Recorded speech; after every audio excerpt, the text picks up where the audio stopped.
Alors je suis Myriam Naili, actuellement doctorante à l'Université d'Exeter en Angleterre en relations internationales.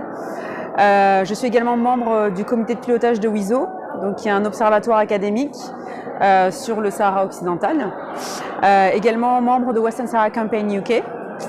Je suis ici à Gravelines dans le cadre de l'Assemblée générale de l'Association des Amis de la RASD et donc pour laquelle je suis intervenue sur en fait les suites de l'arrêt du tribunal de justice de l'Union européenne qui a été rendu le 29 septembre dernier. Donc il y a une décision historique avec une grande valeur juridique mais également politique derrière. Il y a des retombées en fait.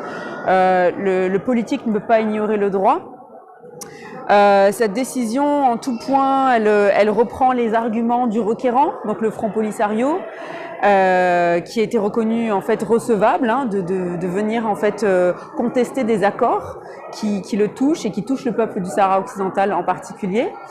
Donc le tribunal a reconnu que la représentativité du Front Polisario dans tous les aspects du droit à l'autodétermination, pas uniquement dans les négociations onusiennes, dans le cadre du processus politique, mais également dans la gestion des ressources naturelles, par exemple.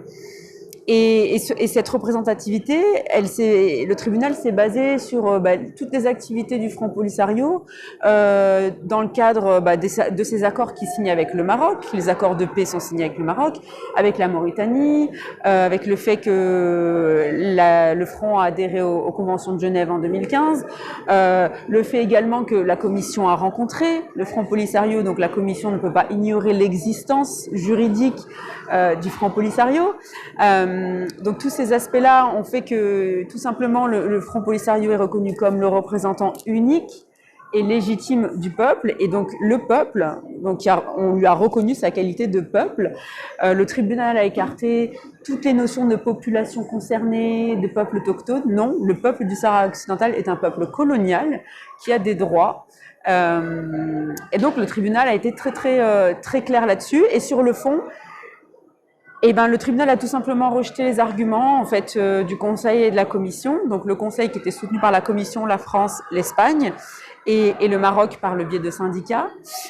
Et tout simplement, le consentement est reconnu comme le critère unique pour définir la validité ou non d'un accord. Donc s'il n'y a pas le consentement du peuple, il n'y a pas accord. Donc, et en l'occurrence, le processus de consultation qui avait été mené par la Commission a été jugé inacceptable. Et donc voilà, donc c'est les grands points à retenir de cette décision historique. Le Conseil, évidemment, a fait appel. La Suède a voté contre, ce qui était très intéressant.